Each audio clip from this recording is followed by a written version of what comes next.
Bienvenue au TGS avec Webado. Il est midi et on est avec Mizerachi aujourd'hui. Bonjour Mizerachi. Bonjour, j'adore le il est midi, ça fait vraiment très radio, j'adore. Comment ça va? Bah ça va, et toi? Bien. Comment se passe le TGS pour l'instant? Bah très bien, il y a du monde, écoute, tant que je suis pas pendant 2 heures en train de m'ennuyer parce que je n'ai plus d'abonnés, moi je suis contente. Donc les gens avaient l'air heureux aussi de me rencontrer et du salon en général, donc ça fait Et plaisir. qu'as fait-tu depuis l'ouverture de ce salon? Qu'est-ce que j'ai fait? Bah écoute, pas grand chose, je me suis assise à une chaise et j'ai fait des photos et des dédicaces avec les gens. J'ai discuté, et là, vu que tu m'as dit voilà il est midi, après cette interview je vais aller manger, voilà. D'accord.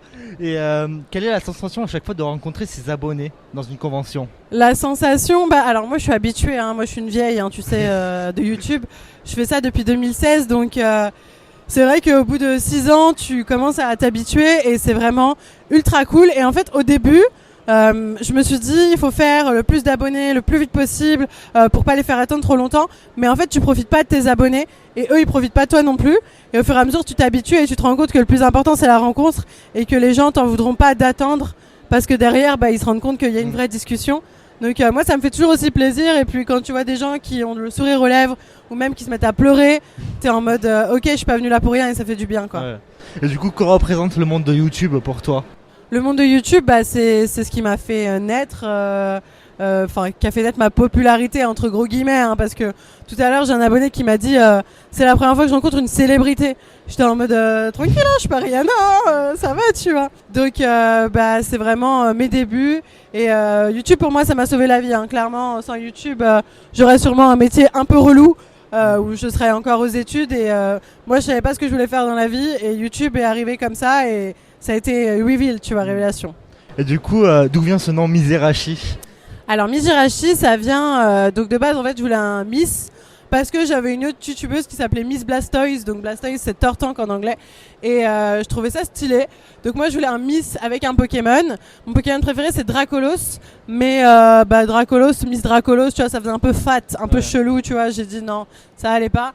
Et je regardais un film Pokémon à la télé, c'était le film avec Jirachi justement. Et du coup je me suis dit Miss Jirachi ça sonne bien, let's go. D'accord. Et du coup, sur YouTube, tu t'es énormément consacré sur le monde des Pokémon. Est-ce que tu as déjà pu avoir des remarques comme quoi une fille s'intéresse à Pokémon? Ça arrive, mais c'est très rare qu'on me fasse des remarques par rapport à ça, parce que c'est vrai qu'il y a quand même pas mal de Pokémon mignons qui conviennent aussi aux filles. Voilà, donc en vrai, pour moi, je veux pas genrer Pokémon. Et c'est très peu genré. Moi, je trouve que ça va en général. Et que représente le monde de Pokémon pour toi? Le monde de Pokémon, moi, c'est ce qui m'anime et ce qui me passionne depuis des années. C'est grâce à ça que je vis aussi. Donc, franchement, je dirais pas toute ma vie parce que j'aime d'autres choses, tu vois, mais c'est une grosse partie de ma vie en tout cas. Et tu fais quoi comme contenu à part Pokémon sur ta chaîne YouTube? Je fais du Disney, je fais des vidéos avec mes amis un peu plus chill, tu vois. En fait, je fais ce que j'aime, je me prends pas la tête. Et le plus important, c'est de faire des choses qui me font kiffer. Parce que ça se ressent à la caméra que ça me fait kiffer et les gens kiffent aussi, en fait, c'est le principal, tu vois. Peux-tu nous en dire un peu plus sur ta campagne que tu as effectuée en 2007 avec L'Oréal sur les femmes et la science? Oui, tout à fait. On m'avait proposé cette campagne qui était vraiment passionnante parce que ça changeait de ce que j'avais l'habitude de faire au quotidien. Tu vois, je me suis dit, ok, donc on peut réussir à passionner des femmes avec mon métier et leur donner envie de faire des études scientifiques. Et quand on m'a proposé le concept, j'ai trouvé ça trop cool. Et je me suis dit, ok, je peux servir à autre chose que juste du divertissement sur les cartes Pokémon, qui est déjà très bien. Mais peut-être changer des vies et donner envie à des femmes de faire des études scientifiques. Et c'était un beau projet, donc j'ai décidé de me lancer à fond là-dedans. Et ça s'est concrétisé et c'était très cool comme vidéo. Oui. Et du coup, comment tu es arrivé à te faire une place dans les personnalités les plus vues sur YouTube, encore aujourd'hui en activité? Écoute, comment j'ai réussi? Je pense que j'ai eu de la chance. Je pense que j'ai beaucoup travaillé aussi, parce que pour moi, c'est un petit mélange de plein de choses. Et le travail, la régularité et la chance. Un peu la poussière de fée, tu vois, de clochette pour voler. Mais il faut y croire avant tout et être un peu déter, tu vois, c'est un peu ça. Produire une vidéo pour toi, ça prend combien de temps? Alors produire une vidéo pour moi c'est pas très long parce que moi je fais de l'unboxing de cartes Pokémon, on va pas se le cacher, c'est pas la chose la plus longue du monde à faire. J'écris pas ma vidéo en amont parce que je ne sais pas les cartes que je vais avoir à l'intérieur. Donc voilà, moi c'est moi je suis très comme ça, tac au tac. Donc on va dire que entre le tournage, le montage, la mise en ligne et aussi la recherche des boosters, ça va me prendre 2 heures, donc c'est vraiment pas énorme. Mais je m'attends pas à faire 1 million de vues non plus sur chaque vidéo, tu vois. C'est pour ça que je sors plus de vidéos parce que je peux me le permettre.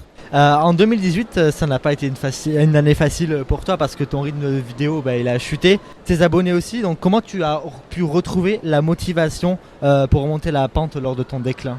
Alors, j'ai jamais été vraiment démotivée par la chute de mes stats parce que j'ai jamais fait ça pour les statistiques.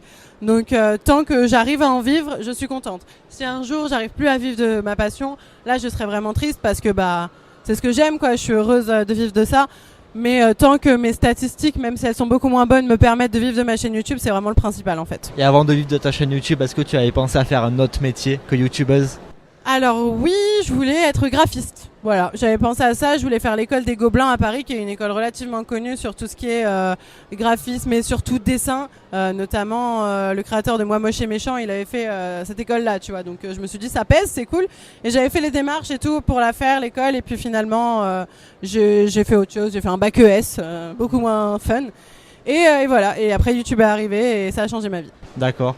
Une question, on va passer assez rapidement là-dessus, on va pas s'étendre sur ce sujet-là, mais quel est ton ressenti encore sur le fait que les gens t'assimilent toujours à David Lafarge Pokémon? Bah écoute, je me dis c'est la vie, c'est comme ça, j'ai été connue grâce à lui, non, c'est ce qu'on me dit ça, tu vois, que j'ai été connue grâce à lui. En fait, quand on s'est connus, moi et David, moi j'avais 500 abonnés, lui il en avait 2000, tu vois. Donc on était entre guillemets personne tous les deux, on ne nous connaissait pas. Et après, on a décidé ensemble de niquer le game en fait et de percer. Et c'est ce qui s'est passé. Malheureusement, oui, les gens encore aujourd'hui disent que si j'ai réussi, c'est grâce à lui ou quoi. Moi, je sais que derrière tout homme qui a réussi, il y a une grande femme qui est là derrière. Et je sais qu'on se complétait, que l'un sans l'autre, on n'aurait pas réussi, tu vois. Et donc du coup, je regrette pas. C'est grâce à ça que j'ai pu mettre beaucoup d'argent de côté et aussi acheter mon appartement, tu vois. Donc franchement, tu peux pas cracher dessus et je vais pas revenir sur ce qui s'est passé. Et, maintenant, si les gens sont pas informés et qu'ils pensent qu'on est encore ensemble, c'est pas grave. Je vais pas leur en vouloir, tu vois. Tant qu'ils sont pas méchants et irrespectueux, il y a pas de souci. Toujours rester dans le respect. Quels sont tes prochains objectifs, que ce soit sur YouTube ou en projet divers? Alors mes prochains objectifs, là je viens de me lancer sur Twitch, donc gros objectif d'être régulière, de faire kiffer les gens, de faire des lives que les gens apprécient. Et voilà, ça c'est vraiment le gros projet. Après, d'autres trucs que j'aimerais bien faire, un podcast. J'aimerais bien me lancer dans le podcast parce que c'est quelque chose que j'aime bien écouter. Donc vu que je fais des choses que j'aime, pourquoi pas me lancer là-dedans, sur un podcast Disney peut-être.